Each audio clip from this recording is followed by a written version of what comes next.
தற்போது கிடைக்கப்பெற்ற முக்கிய தகவல். அதிமுகவிலே இணையும் வைத்திலிங்கம், கதரும் ஓபிஎஸ் தரப்பினர். நம்ம போடக்கூடிய வீடியோக்கள் உங்களுக்கு பிடிச்சிருக்கு அப்படின்னா லைக் அண்ட் சப்ஸ்கிரைப் பண்ணிருங்க. தமிழகத்தை பொறுத்த வரைக்கும் 2026 சட்டமன்றத்தில் என்பதற்கு ஒரு 4-5 மாத காலங்கள் தான் இருக்கிறது.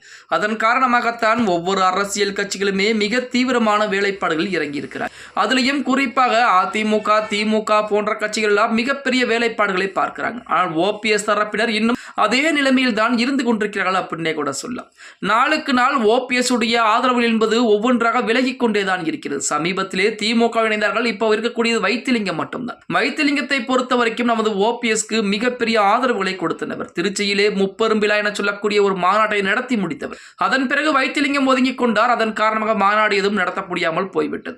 ஓபிஎஸ் சட்ட போராட்டத்தை நம்பி, பாஜகவை நம்பி இதுவரைக்கும் காலங்களை கடந்துவிட்டு அவர் ஒரு 6 மாத காலங்களுக்கு முன்னாடியே புதிய கட்சி ஒன்றை ஆரம்பித்திருந்தால் இந்நேரம் அவருக்கு கீழ் இருக்கக்கூடிய ஆதரவு என்பது இருந்திருக்கும்.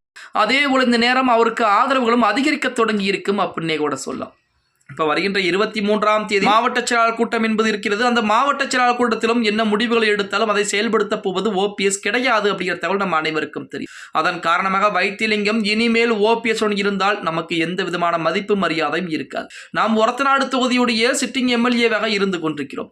இந்த தொகுதியில் மறுபடியும் 2026 சட்டமன்ற தேர்தலிலே போட்டியிட்டு வெற்றி பெற வேண்டும் என்றால் கண்டிப்பாக நம்மளுக்கென்று ஒரு சின்னம் என்பது வேண்டும். அது இரட்டை இலை சின்னமாக இருக்கலாம், அல்லது உதயசூரியன், ஏதாவது ஒரு சின்னம் என்பது கண்டிப்பாக நமக்கு தேவை. ஆனால் ஓபிஎஸ்ஸின் பின்னால் இருந்து சுயேட்சையாக போட்டியிட்டு நம்முடைய அரசியல் எதிர்காலத்தையும் முடக்கிக் கொள்ளக் கூடாது என நமது வைத்திலிங்கம் தற்சமயம் முடிவு செய்திருப்பதாக செய்திகள் என்பது வெளியாகி இருக்கிறது. அது மட்டுமல்லாமல் வைத்திலிங்கத்தை பொறுத்த வரைக்கும் ஓபிஎஸ்ஸை நம்பி இத்தனை நாட்கள் வந்துவிட்டார்.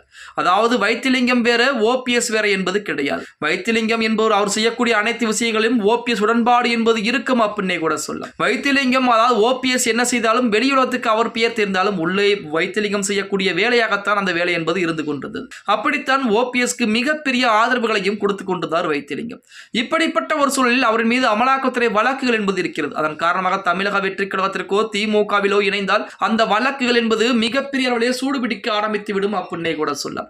அதன் காரணமாக இனிமேல் நாம் ஓபிஎஸ்ஸையும் நம்பக்கூடாது, மற்ற கட்சியில் இணையக்கூடாது. நாம் தாய் கழகமான அதிமுகவிலே இணைந்து கொள்ளலாம். நமக்குத்தான் வாய்ப்புகள் என்பது கொடுத்திருக்கிறார்களே, அதே ஒரத்தநாடு தொகுதியும் தருகிறேன் என எடப்பாடி பழனிசாமி உறுதியளித்திருக்கிறார். அதன் காரணமாக நாம் அதிமுகவிலே இணைந்து கொள்ளலாம் என வைத்திலிங்கம் முடிவு செய்திருப்பதாக செய்திகள் கூட இணையதளங்களிலே உலா வந்து கொண்டிருக்கிறது அப்படின்னே கூட சொல்லலாம். இது ஓபிஎஸ்க்கு மிகப்பெரிய அதிர்ச்சியாகத்தான் இருக்க போகிறது. ஓபிஎஸ்ஸும் பாஜகவுடைய கூட்டணிக்குள் தான் வரப்போகிறார். கூட்டணிக்குள் வந்தாலும் ஓபிஎஸ் வேற, அதிமுக வேற அப்படிங்கிறது நம்ம அனைவருக்கும் தெரியும். ஏன்னா ஓபிஎஸ்க்கும் அதிமுகவிற்கும் எந்த சம்மதமும் இல்லை என ஆகிவிட்டது. இப்படிப்பட்ட ஒரு சூழலில் வருகின்ற நாட்களிலே வைத்திலிங்கம் அதிமுக எடப்பாடி பழனிசாமியிலே அதிமுகவில் தன்னை கழக அடிப்படை இணைக்கப் போகிறார் அப்படிங்கிற செய்திகள் இணையதளங்களிலே உலா வந்து கொண்டிருக்கிறது அப்படின்னே கூட சொல்லலாம். ஓகே गाइस, வீடியோ பிடிச்சிருந்தா மறக்காம லைக் பண்ணிருங்க. அப்படி இந்த வீடியோ ஃப்ரெண்ட்ஸ் அண்ட் ஃபேமிலிக்கும் ஒரு ஷேர் பண்ண மறந்துடாதீங்க.